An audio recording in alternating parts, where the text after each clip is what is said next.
What's good, King Ganda? It's your boy O'Shea Duke Jackson, back at it again with another collaboration. I'm so glad to be here today. Make sure you guys subscribe and like if you like what we're doing here on the channel. I met this talented brother, I think a few weeks ago, maybe like last month, on his last day here in Uganda. He happened to see me at Kibera Country Club, and we chatted for about 5 minutes, and we said we're going to do this. So I'll let him explain himself as to who he is, and then I want to come back. So, my name is Sharif Cherne. I'm a born Ugandan, but raised up, and I still living in Germany since 1990. I'm a food engineer, and now I'm a farmer and food value additioner in Uganda. All right, editors, let's give him a round of applause. And I told you I met the brother. I think you were here, was it last month, something like that, right? It was last month, yeah. I was in Uganda like the 1st of October until I think then we met at the 17th. So I went back home, seeing my relatives, and I did some safari tourism with my fiancée, and yeah, I was there to see what's going on with my business. Okay, and when we met, we talked briefly, maybe about 10 minutes. I believe you're on your way to the airport, and we had covered some topics that you really agreed with, and some things that a lot of people in the diaspora like you who are very talented, and you find some challenges doing business on the ground while you're away. And what is the biggest challenge that you've had, living in Germany and trying to do your agriculture business here in Uganda? The biggest challenge is trust. And I would say the mindset of the people. When I started the business, I said to everyone, I have a market there. And because I'm selling really premium products. So I told them it's not about getting anything very quick or very cheap. We have to think about long-term thinking. Mm-hmm. And I need to have relationships with my customers. So my biggest issue is really the long-term thinking, that the people start to think in longer terms. Even also my business partners, for example, yeah, okay. And also my family. Mm-hmm. They see me or they know I'm living abroad in Germany. They think, okay, the guy is rich, he has money, and yeah, every day I think that they are so stupid. Instead of trying to have a long-term relationship with me, say, okay, the guy has money. Maybe if I do something good for him, he could give me a job or there could be a deal, and then we can do it for a longer term. But for them, they think, no, quick money. Okay, maybe I give him higher prices. I also tell them, if you do it, our relationship will end. They don't care. And that's my biggest issue. We briefly talked about that because I've complained about overcharging, people trying to, maybe use you, but it's the people like you who have it the worst. It's not somebody like me that's an American living here. It's a Ugandan who goes abroad and does very well for themselves. I hear all of the horror stories for people such as yourself, people who love the country. You go abroad, you do amazing things, and then you're facing these challenges, not only from just people in the business sector, but a lot of times people in your own family and trying to mitigate that. How has that stopped the progress of your enterprise since you've been having to deal with this? Family. That's also one point. I have my cousin, for example, who lives in that village, very nearby, and he said, you know what? If you want, I'm there. You don't have to pay me anything, and I will have a look just there at your property. So, okay, then. He heard that there's that property and there's also a business on it. Then he thought, okay, maybe let's look for a way how I can also earn something out of it. And for me, how I grew up, this should not be with family. Yeah, they should not try to earn something out of you, especially if you start something. And I had even issues with the property itself. For example, when I came back this time, my cousin told me, for 1/3 of the property doesn't belong to you. I said, What? Are you stupid? No. There's a neighbor who came and then he claimed that it's his. But yeah, he's stupid. He didn't know that I have a land title. I said, okay, here's my title. The guy should come with his title, and then we can negotiate, maybe. And now, what's the end of everything? My cousin is hiding. He is hiding. No one is seeing him, and yeah, the relationship just broke. And there's one thing that you said: if someone from your family is stealing something from you, you will end up the relationship. It's also for me, he's like a dead person for me. I can't. I see it many times also from other friends, other African friends, and also other people in Uganda that I know, and they're telling me, you know what, there's someone in my family and he cheated on me and so on. For me, it's a no-go, and I'm telling them, okay, then I can't work with them anymore, and I would even ask for my money, tell them they have to pay it back. But a lot of Africans are not doing it. They are still, maybe they are annoyed, but they don't talk about it anymore, and they say, no, it's family, we can't do anything. Yeah, but that's not how I feel. How you feel? Yeah, because I was that's what you said when I met you. He's like, oh, that topic that you brought about talking about me, I really appreciate that. And I was just joking, like, oh, maybe you should come on. And you're like, I can't wait to come. I didn't think you were going to be serious, but you were. You really wanted to tell your story, and I think that's magnificent, because I've been to your city. I won't mention where it is, right? But I've been to one of the most expensive cities in Europe, and it's not cheap to live there. It's not cheap to survive there. So, you have the pressure of living in that city, and then having to invest in this city, in this market. What kind of business is it that you're in?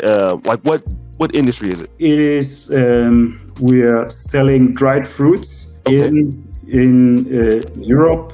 So my dream is to do value addition of agro products from Uganda, because what I see or what I saw when I was even younger, I thought, why is Africa so poor? Although we have like huge, very, very huge potential. Yes. And I saw that, for example, in the Congo, they are selling the highest value worth material to anyone, and then they got back. They have to buy value added products for a much higher price. So that's why I also studied food technology. I'm a food engineer, and my goal was going back to Uganda to produce food, because there was, what I remember is there was an article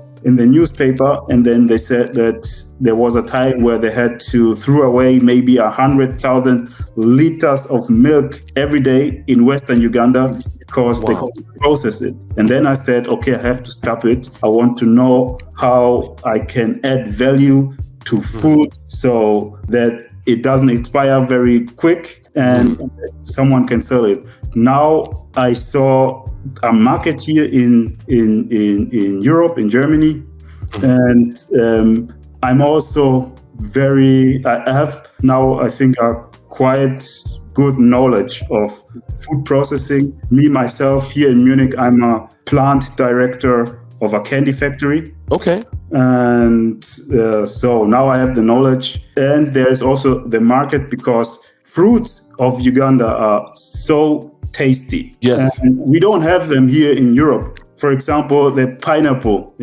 is so different. We got pineapple from Costa Rica or sometimes from Philippines. and the taste is just different because they harvest them very early, and then it ripes in the supermarket. So the taste is not that good. Okay. But with our pineapples that we have, for example, with a very nice taste, Yes. and we harvest them really when they are ready to eat, not one day earlier, and then we dry them, pack them, and sell them in Europe, and everything is done in Uganda. Okay. So I want to have the whole value chain should be in Uganda. Now I'm selling it to wholesalers, so it's a B2B business. But I'm working now to go direct to the customers, so that we have also bigger profits at the end. So B2B to B2C. Yeah, that's the business. What has been your challenge trying to train people, since you have this knowledge as a food technology engineer, training and developing the staff here in Uganda? Training, and it's not finished yet. It's not over yet. That's one of my biggest challenges. Also, is the training. As I said, I want the best quality, and for me, my goal is even I want to have the best products in the world. I want to compete with all the big brands in my industry and nothing else. But that's my biggest challenge, because people think this is fine, or we could save some money if we use maybe a quicker way, and have to tell them, no, please don't. The thing is, there are a lot of talented people in Uganda, a lot of talent. It's really, really huge, but there's just a different mindset. And what I see is also that there are not a lot of people who worked in the corporate industry. So you have to learn them everything from A to Z. For example, that if I'm buying a machine, I can't just take the one who gave me the first offer. I told them, no, we have to compare 3 offers minimum, and then go and tell everyone, okay, and tell them, okay, this one offered that for that price. What about you? And at the end, I also told them, we are not going to buy the cheapest, but the one who can guarantee us the best quality with the best price. And that's so hard. So let me ask you this. So how do you find, let's say, for example, the customers? You're doing B2B. So how do you find your clients to do business with in this industry? Okay, now B2B, because I know the market.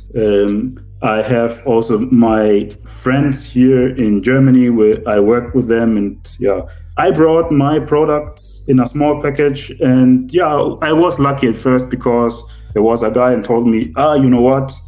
I'm going to a wholesaler market in Munich, and I will present your products. He presented them, and from then on, they are coming to me. Oh, wow. Okay, so basically the markets in Munich, those people were coming to you. So you basically got that. You were not living there. You would have not got those connections. Yeah. Okay. Yeah. So being in Europe helped you get those people who wanted to basically say, okay, can you bring your stuff to us here? Correct. And for them, they said, for example, at the beginning, everyone asked me if I have a warehouse or an office anywhere in Europe, because they said, they were afraid of doing business with an African company, because then they said, but if something happened, regarding which law are we going to act? Why do you think there's so many problems why are people so fearful of doing business with an African company in Europe? I think the most they had no interference even with Africans. It's just most of the time media, because when I talk to the people, then they say they are telling me, But we're doing with South African companies, for example. They don't mind with South African companies. Yeah. Because for them, they know South Africa, and they have some contacts and a lot of white people living there. So everything should be good. But for example, a Nigerian business, it was like for nearly everyone here would be like the worst, because Nigeria is known for scamming, and then they say, maybe if something happened, it's not going to be that clear. Okay, so for South African white business, it's okay. Yeah. But even if the Nigerian is a good business person, he will be automatically looked down upon because of the stereotype of Nigerian scamming. Yeah. I used to live in Poland, and I don't know if it's the same thing in Germany. Nigerians were looked at as having like the most, the most scariest reputation. Is that the same? Because there are many Africans in Germany too. I'm assuming, right? Yeah. Now 1 million Africans in Germany. 1 million. Who is the biggest group of Africans in Germany? Biggest group of Africans, it's Ghana, Nigeria, and Togo. Togo, okay. Yeah. In Poland is Zimbabweans. Oh, okay. Then Nigerians. So basically what I'm asking is that amongst the reputation in Germany, is it Nigerians that get the worst rap? Yes, definitely. Definitely. Okay. Definitely. And go ahead. So, and the other thing is, most of the Germans, for them, is they don't care. You are black, you are Africans, you are the same. Yeah. So that's for them. There's no difference. For the usual German, I would say, because I tell them I'm from Uganda. Is it next to Ghana? Uganda, yeah, because Ghana is well known, and the reputation of Ghana is okay or is good. That's why then at first they asked, is it next to Ghana maybe? And they know, for example, also Kenya and Tanzania, because they are doing holidays there, going for safari, and then that's it. So, okay, so this is what I want to ask in, because obviously you're Ugandan and you're an African. So Nigerian, Ghanaian. So amongst the Africans, Nigerians would have amongst your community of Africans, Nigerians would stick out with the worst reputation. But to the whites, it doesn't matter. For them, it doesn't matter. For, I would say, just the majority of the whites. For business people, for them, then they are okay. No, then they differ, but more they differ and say South African maybe is the best. Then they say Kenya is also it's okay. Ghana is okay. The rest no, or very it's very hard for them to. They just don't have the trust in African businesses. Okay. Do you feel like you have felt some racism because you're Ugandan and you're trying to do business there in this industry? In my industry, so far, no. Even not as an employee and as an entrepreneur. So far, I'm happy that I can say no, especially because I bring the products from that they don't have in Europe. Okay. So they have to deal with me. And my story is even good. So for them, like, because I tell them, I was born in Uganda. Now I'm selling products from Uganda. Also, the whole value addition has to take place in Uganda. And then, that's what the people nowadays like or appreciate. Okay. Now, let's go back to, since you're doing all of this in Germany and then looking at your family, seeing your success, seeing what you're doing in Germany, how does it make the people close to you in Uganda feel, knowing that you're moving along, you're progressing? I would say most people in Uganda, or in my family, they're happy with it. They like it. But the thing is, For them, they think that everything was so easy and they don't have to do anything to receive, especially my money. Wow. So they feel like they're entitled to your money. Somehow, let me say, I have a really big family. Really, even for Uganda, it's big. Our family is really big, and so we are spread it around the world. Okay. In Germany, we have maybe 20 family members. In the UK, we have maybe 100. Then in USA, there are some people in Sweden and so on. So we all have to fight with the same problems. But what we are doing is, for example, especially my parents, they are fighting for our family in Uganda. They're helping everyone. They are paying school fees for, I don't know how many children. Oh my God. Yeah, well, that's how for them. They say no, they have to do it because it's a child of a brother, cousin, sister, and so on. So we grew up with this, but for me, and I also have another cousin from Germany who has also really quite successful software engineering company in Uganda. Okay. We said we are going to change it. So for us, everyone who asked me for anything, I'm telling him, okay, go on the field and work. Yeah. And if you don't like it, I can't help you. Yeah. Go and work. Your parents are still in Germany. They are in Germany, but now my mother is going to retire in 2 years maybe, and then they're going back to Uganda. Yeah, they have a house in Kampala, and also some small businesses there. And with their retirement that they receive from Germany, they can have a very good life. And but of course they have to change some things, because I know if they are there, anyone is coming, and people then are telling you that they are sick, or maybe that they have some kids and they need school fees, and so on.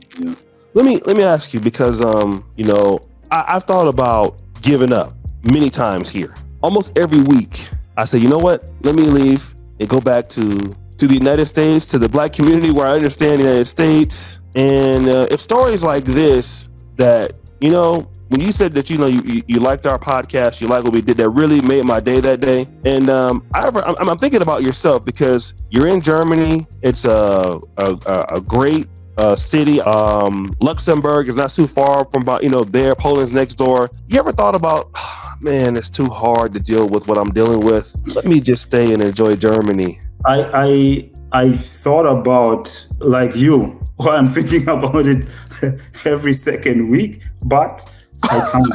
It's my dream. It's my biggest dream, because I'm also not doing it for my own. Now, like as I said, I'm a plant director here, just reporting to the CEO of the company, and I'm earning enough money to live, but I want also to do something for the Ugandan community. For me, I left the country when I was 3 years. I'm so privileged regarding education. I never had some issues with, like in Uganda, school fees, or that I had to think about what is my future going to look like. And that's what I want to change in Uganda, especially in our village. I want to help with infrastructure at the end. I want that people have jobs, that they can send their kids to school, that they can educate them, in the Ugandan way. So there was also a topic, it was about education in Uganda. I'm living in Germany. Maybe people can hear my English is not that good, or it's not that good as someone who's living in an English-speaking country, but it's because everything here is taught in German. Everything. You are growing up, everything is in that language, German. You are learning a lot about the culture. Even now you have Oktoberfest in Uganda. That's what I heard. Yes, yes. In my city. Yeah, So, the beer festival. Yeah, the beer festival. Crazy during Christmas. Oh my God, they have so many festivals during Christmas. It's amazing. Yeah, that's it. Culture. So you are learning from kindergarten. From when you're 3 years, you're learning everything is about the culture. This way, everything is in that language, and that's just how they are. And for them, even what I see yes in the podcast is when you're talking about black and white. For us living in Middle Europe, even here they're Europeans. For them, it's like you're not just a European. They separate. You were in Poland, for example. It's a Polish guy.